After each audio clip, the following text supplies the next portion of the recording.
Okay, I'm John Howell. I'm just a typical club member. I do a lot of tow pilot flying, flying more in the tow plane probably than in gliders. I fly both gliders and tow planes, do some commercial rides. I got roped into this because Taylor Drake, who was going to do this today, is off Mount Everest, I guess. I don't know the whole story, but it's probably going to have a good, maybe he'll write a book about it. Anyhow, I left this up here as a Field Awareness 2009. I stole this from Mike Vanberg as just an outline to kind of get me started and get me thinking about things. So what we're going to talk about is pretty briefly today is National Airspace Review, the instrument approaches at Hillsborough, the practice areas, tow plane, letdown area to avoid overflight, landing to the east, and alternate airports. So this is Mike Vanberg's. I liked it, so I left it in. The A, B, C, E, and G of airspace. All the above, 18,000 to 600, flight level 600. We don't really get into that here in the North Plains area too much. In fact, I'm not aware of anybody ever getting a wave window over North Plains. So, but it is, of course, applicable to Hood River, but we're not talking about Hood River today. Very busy airports, Class B, none of those in the Portland area that I'm aware of. Class C, it refers to PDX. Class D, of course, is Hillsborough, where we're at today. E for everything else, and then G touches the ground. The other thing for G is uncontrolled, but I guess touches the ground is probably a better way to think about it. So this is the chart. It's a little grainy, but that's kind of representing us over here. And you can see up to 1,200 feet, that's the transition area that overlies the area here that would be the glider port. So technically, if we stay below the transition area, we are still in controlled airspace because that area overlies us. Class D, of course, is Hillsborough, and 5 nautical mile ring around it. So what's important to us? The 1.3 approach, the ILS approach, is probably the biggest concern. Years ago, I had a little time on my hands. I went out and I flew this approach and noted the point at which I crossed over the northwest edge of the field was about 2,200 feet MSL. And then when I crossed over the southeast edge of the field, I was about 1,700 MSL. So that's, let's take a look at the plate on that real quick. And if you guys have anything you want to add to this, please let me know, because I'm fairly inexperienced in some of this stuff in a while. So this is the 1.3 approach. And you remember I said about 1,700. So if you look over here, right here at DOLA, we're looking at about 2,900, so that's going to be on the northwest side of the field. But as we cross over the field and we get to Jakim, this is kind of an area when you're doing an instrument approach where you're kind of going through the last minute, making sure that your gear's down, you've set your final power, and that you know, you've got the instrument approach dialed in, both localizer and glide slope. At this point right here, this is about us on the southeast end of the field. So, you know, if somebody cuts that short, yeah, not too likely. But if they're on the approach, the good news is that they're probably going to fly over the top of it. The bad news is that if you go back to what we were talking about, if the sorry for the flipping back and forth like this. If you're on the 1.3 localizer approach, then you know you can step down from 1640 down to 680. Now, if they cut that short, if they don't quite identify Jakim, and they cut that short, then they could be stepping down to 680 right over our field.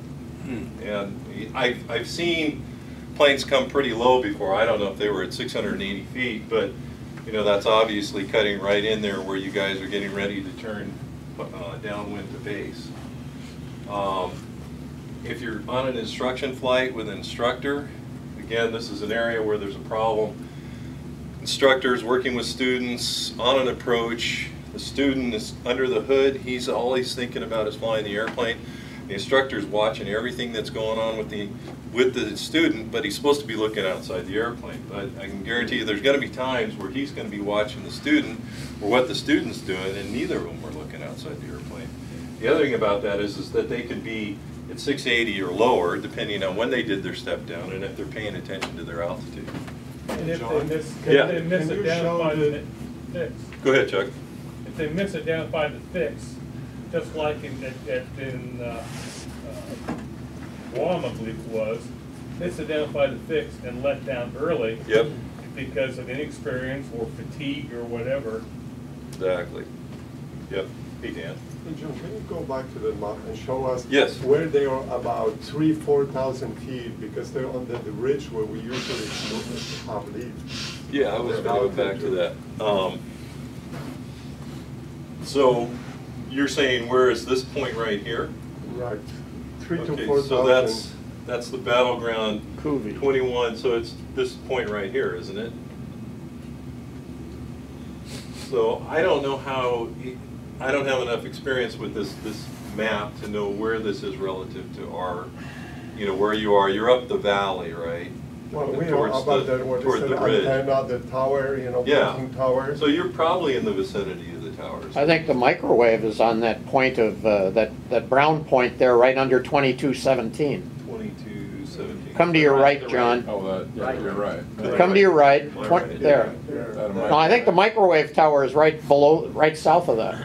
So So right this is over kind of there. topographical, so this must be showing a high point, right? Yeah, Top of the tower. So, yeah, that's probably the top of the that's ridge probably right top there. of the tower, yeah. So another thing that somebody pointed out to me in the other session was that Portland, on certain days when they're landing 2-8, will bring traffic in at 4,000 feet, enough to clear the localizer here at Hillsborough, but they'll fly up parallel to the localizer at about 4,000 feet.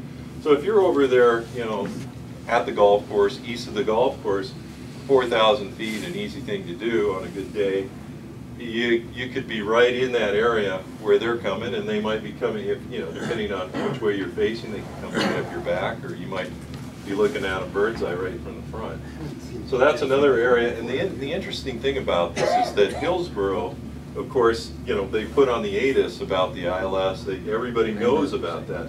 The PDX doesn't, right? So if you're going into PDX and you're working with PDX, you're never going to hear about the glider.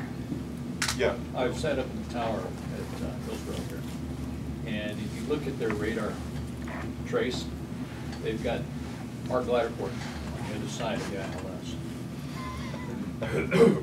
So They believe that we're on the other side. They believe that we're on the north side of the ILS. yeah, they go right over the field. I'm working to get that changed. So you're saying they have a little graphic on their radar that On the screen. overlays their screen, Yeah. that shows us being actually off On the other side. on the west side. No, it's on the north side. Oh, it's on, well, it's on the east side. East side. East side. Oh, it's on the east side. Okay. Yeah. You have red pumpkin ring. Yeah, no, I had Lyle up last year, and we were flying the ILS. I said, "You see your airport?" He says, "Yeah." I said, "Now look for the glider port." He immediately looked to the left. I said, "No, look to your right." we gotta change that. What you're saying about, there's a visual approach, I think it's called the Columbia Visual, it runs right along the West Hills into Portland, and I think 5,000 is the altitude, so you'll have heavies at that altitude turning at the confluence to go into Portland if they're landing 2-8. So the Excuse me, if they're confluence. landing 1-0. Yeah, so you're saying that somebody's on the other side of the hills. Well, right over the Hillsborough side of the ridge, that's where it runs, that's the visual approach. So Okay. that's for airliners, you know, so you've got big aircraft down as low as 5,000 feet. They're obviously not seeing you on radar. So, yeah. Now, are we not now we are now in Class D airspace, they keyhole it to cover the North Plains That's right, the glider port. transition area there. Which means if they are below VFR at Hillsborough, We shouldn't be flying. we can get permission from them, and they're real good about giving it, but what I'm saying is you need permission, and you need to have them approve it, sometimes they'll say, every time you launch, let me know you're taking off.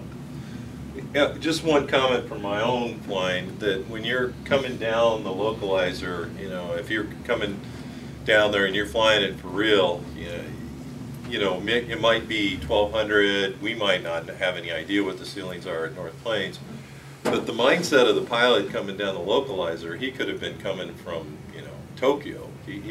That guy could be on an all-nighter in a G5 and he's coming down the localizer, he's tired, he's not thinking about gliders, he's not thinking about airplanes there, even if it's on the ATIS, you know, he might gloss over it, but you got to be thinking that his mindset is he's not looking for gliders. I can't tell you how many times I've come out of the clouds into a non-controlled airport and they look like flies in the sky, all this uncontrolled traffic flying around and nobody talking on the radio. But you know, he's not going to be talking on their frequency, so he's not going to be, he might if he's, you know, if he's Mike Bamberg, maybe he's tuned over to 123.3, but he's not going to be, you know, not going to be talking on that frequency. So something to think about. Practice areas, potential traffic. So the practice area that I'm aware of, it's kind of west of the nursery going out to Forest Grove, and that seems to just kind of grow people. Out by the big tree. Out by the big trees, yeah. So, does anybody aware of any other practice areas? Because this isn't an area I know a lot about, but that's the one I'm aware of. The one that I've seen a lot is people coming in over the ridge from Scappoose. I see a lot of traffic that's transitioning north to south, and they come right over the ridge and right across our field, and they may not be talking to Hillsborough, or they may not be talking to anybody, because they're just out on a flight from Scappoose to wherever. The one we've seen before, helicopters in and around the pumpkin patch and the golf course. During the LPGA, they've had, you know, some pretty big heavy jet helicopter traffic in and out of the golf course there. And in October, they sometimes give rides in helicopters over at the pumpkin patch. So other things to kind of be aware of and know that this is going to be something that could come out of the blue. Traffic transitioning from the coastal range, I've seen that happen. Weird one that happened about 5 years ago, maybe a little longer. The highway patrol was flying a 182 all up and down that corridor of Highway 26 from about our field to Banks and back. And they were doing that all day long, and they were going right through the area where we go out and depart toward the Y. I've also seen Life Flight go through there. Life Flight? Yeah, right above the highway. Wow. Well, they Helicopters. got Not that. as much, since I took him a map of one of our traces and showed the pilots, and they looked at that and said, gliders go there? You guys go there? No. Hey, Pat. Also, something we don't think about very much, but I've watched business jet after business jet take off to the northwest at Hillsborough, and if they're going south, typically it appears Hillsborough gives them a left turn out. And I personally have been over the greenhouses and had a Gulfstream something or other pass within a half mile of me. Wow. And I can tell you, he never saw me. He wasn't looking for you. So you want to be watching for the high speeders coming off of Hillsborough. Yeah, that's a good point. But we have to remember the greenhouses on the edge of the space, delta space. Because I have my GPS, and my GPS warning always gets off. And so we have to be careful with that. Well, I guess another thing, if you had a FLARM on board, you know, that would be helpful to see that high speed. Tow plane letdown area, years ago when I was the GTOW pilot, what we were telling everybody was let down right over the fuel dumps there on the south side of Highway 26. But a lot of new tow pilots were letting down, you know, not too far from the IP, thinking that they were in the fuel dump. So, what's that? When did that happen? That was like 10 years ago, Bob. We said, we're going to let down on the fuel dump area because the gliders are coming back, you know, over, they're going to be on the north side of 26. We must have been too young then. Yeah. As I recall, it was always north of Highway 26, west of Oh, we the can't field. let down north of Highway 26. We've got the lady with the swimming pool that thinks we're checking her out. Remember that? But she thinks you're And she, checking out every the time we gold fly and let down in that area, she thought that we were, you know, like watching her. Were you? We could see her from 1,000 feet or whatever. John, were you? At 1,000 feet? She was probably 70, I don't know. I think you really ought to settle that because, And what's wrong with 70? Yeah, nothing, nothing. Not that there's anything wrong with it. No, so, the point that I was trying to make here is that we don't have a standard letdown for the tow planes anymore. You know, for example, coming back from the nursery, and there's a lot of flights that go out to the nursery, it's cooking sometimes in the middle of summer when nothing else is. So you go out to the nursery and you turn around and you come right back to the field. Well, sometimes tow planes go right through the traffic pattern for the 26 arrival for the gliders. So they'll go right through the downwind, fly right over the top of the field, and then make that right turn and then enter downwind and base. So that's one that you watch out for. The eastbound north side of Highway 26 wide of the field, I've seen that one. That's the one you're talking about. And then down the valley, you know, if you're taking folks up to the towers, and you come down the valley almost like you're on the ILS. Others? Anybody else think of any others, that weird ones that we've done? The point is that our tow planes have changed and some of the letdown procedures have changed. And what I really recommend to everybody flying a glider or flying a tow plane, have your radio on and be aware of where the other flying traffic is. We know that most of the gliders are going to get off and lift in a certain area, and then you can kind of expect that the tow plane's going to be coming back from that area. So if you're somewhere between where the lift is and where people got off and the field, you can expect the tow plane's going to be coming back. And if we're all talking to each other, it's a whole lot safer. We all know where everybody is. Neat. Others? Okay, overflight areas. This is one I don't know about anymore. We used to have this guy, this farmer over at the, just south of the Y, right? South and west of the Y, basically.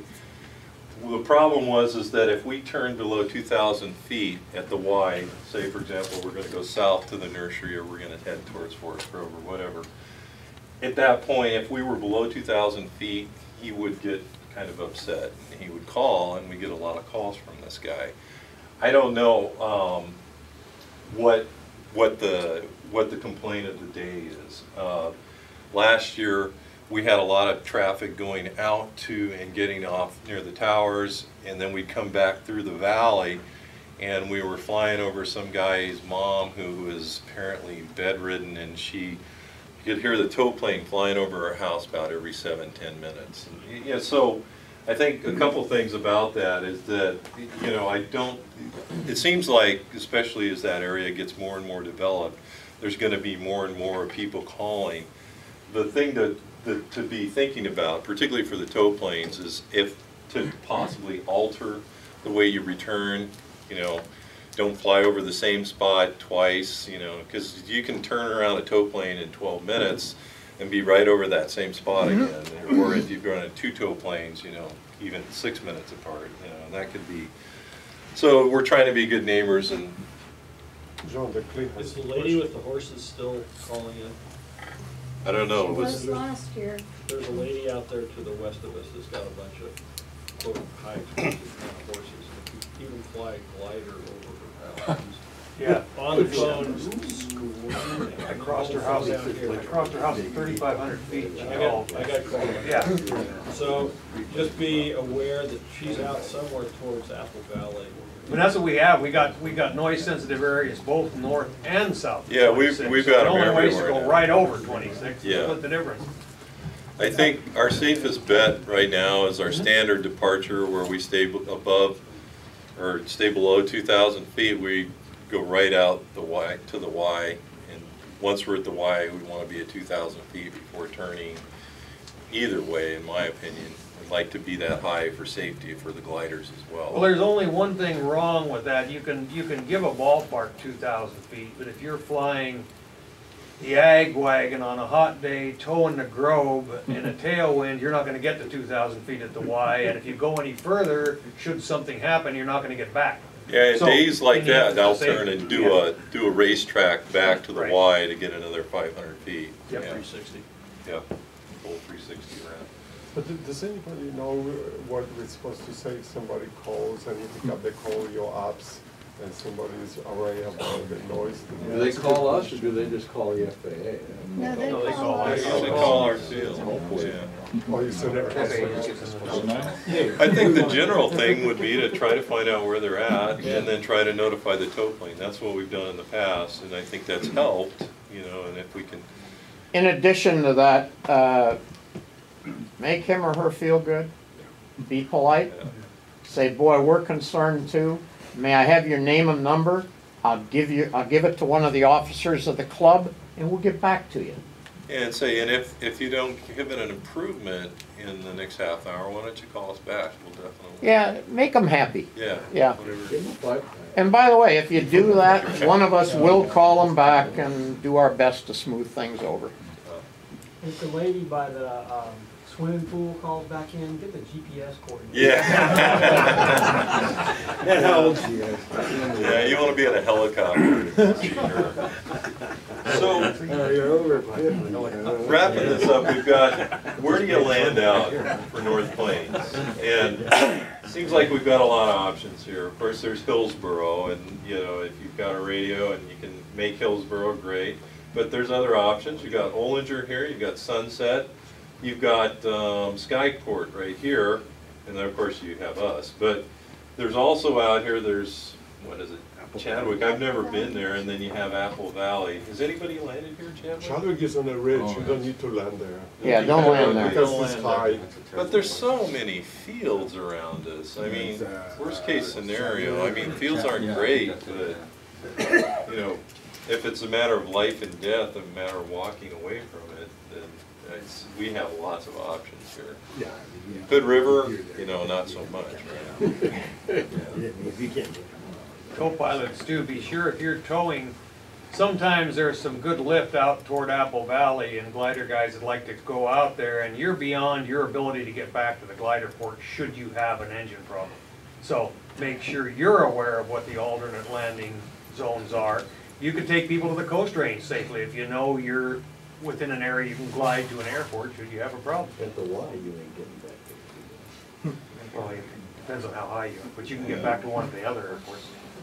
Well, let's try to wrap this up. Yeah, we can go to The Sunset. last thing I've got on here is landing to the east. And, you know, every year we have an issue where, you know, we might end up finding ourselves landing to the east over the wires. And it's really not that big a deal. I think people need to prepare for it. Be nice when you go out there today or when you do your currency rides that, you know, or when it's not too busy, that you might alter your approach and land to the east. Get some practice. It'd be good to have an instructor with you to kind of go through all the issues that, you know, are involved there. What I've found, and this has been in both the tow plane and in the glider, but I've had some times that were completely unexpected. I remember I was giving a ride to a teenage gal one time. We were in 123 or 233, and we had taken off and everything was fine, and while we were away and came back to the field, everything turned over and they wanted us landing to the east now. We couldn't have made the other side of the field. We couldn't have flown the downwind. There was so much sink right there on downwind. We went ahead and lined up, made our radio calls. I called as many times as I could, and yet still I was on base, and right on the opposite direction coming right at me is the tow plane. Now I don't know why, you know, that's happened, but you know, we both ended up turning at the same time, and I think the tow plane saw me and finally got out of there. But it's really important to communicate, because you could take off and things could change on you. You know, I'd say, well, that doesn't happen very often, but the one time that it does, you certainly want to be ready for it. Watching for other traffic, you know, self-explanatory again. You know, somebody might not have gotten the memo, and everybody's now, you've got people landing in opposing directions. Fly steeper, closer in approaches. You know, I think you don't want to run out of gas, altitude, or airspeed before you hit those wires. We've had a few people do that. Expect the unexpected and watch for traffic arriving in any direction. It's really important that, you know, when you're doing something a little non-standard, that you expect things could go south, or, you know, you could be starting to build the first link of the chain to the accident. So always be on your toes in that, and anybody else's suggestions? Yeah, Bob? Where's the highest probability of a midair? I would assume arriving in traffic for... You know, I think I worry always, like we're coming from the ridge from north. Sometimes we run low, and I always worry about top lane returning, and we can converge in such a way that we don't see each other. Yeah. Does it make sense that it would be turning final? Yes. Yes. Base to final. Toe plane, glider come up one another, they can't see one another, same altitude. Yeah, I tell you, it was really shocking for me. The tow plane, I didn't hear him one bit, and I was transmitting. And how could we avoid that? Communicate. Not crossing the wind line between the north and south runway, never cross over it like that and come back in. People Yeah, are always stick to gonna your runway. Always Stick to your turn runway. inside Stick to your that, runway. never cross into the other But side. if somebody's gotta make S-turns, they're gonna overshoot, you know, they're Yeah. gonna infringe. But hopefully the tow plane sees you, Yeah. right? I mean, because you obviously have the right of way over the tow Don't plane. count Well, I mean, don't count on it. That happened at Cedar Creek. There was Yeah. a head-on between the tow plane and a glider between, Yeah. you know, and they were both killed. So that's a really good location to. Yeah, I'm just saying that you technically, you have the right of way, but, you know, again, Well, last year, the tow pilot insisted on coming, we were both spaced right on, and he saw him, and he would not give way. He kept coming, and so we basically turned in formation. We turned down the final instead of him extending out on his did he chat with downwind you to afterwards? ease it up a bit. Pardon? Did he chat with you afterwards? No. Anyone talk to him? Yeah, I don't think that's There's no acceptable. excuse for the tow pilot Yeah. not giving the glider the right of way. You're exactly right, and that's not acceptable. You should, I mean, that tow pilot should have been talked to right You might have away. needed both runs, Yeah. right? I mean, you could. Yeah, something like that, that goes back to, you know, what Bob was saying, and that is that when somebody's doing something inappropriate, you know, regardless of who they are, they could be the chief instructor, flight instructor, it doesn't matter, right? Some tow pilots aren't glider pilots, so they're not thinking like a glider pilot. Exactly, and that's part of the, you know, why, you know, it's always good that glider pilots or tow pilots are glider pilots, because they can kind of see both sides of it. But we get folks that come out here and they, you know, they like to tow because it's fun, and they don't know anything about, you know, gliders, and they got their 1 or 2 rides in a glider, and that's it. And they don't have the understanding of, you know, what's going on there, and you know, they need to be, you know, educated right away, right, for everybody's safety. And I think that goes back to what Bob was saying. You see something unsafe, it has to stop, all right? If it didn't cause an accident, it's going to cause an accident the next time, right? Because, you know, chances are that guy's going to do it again, right? Because he doesn't know that. Supposed to beat him up, his time's up 10 minutes ago. Well, he's the last speaker, so Oh, yeah, okay. he's got all day. Okay, I'm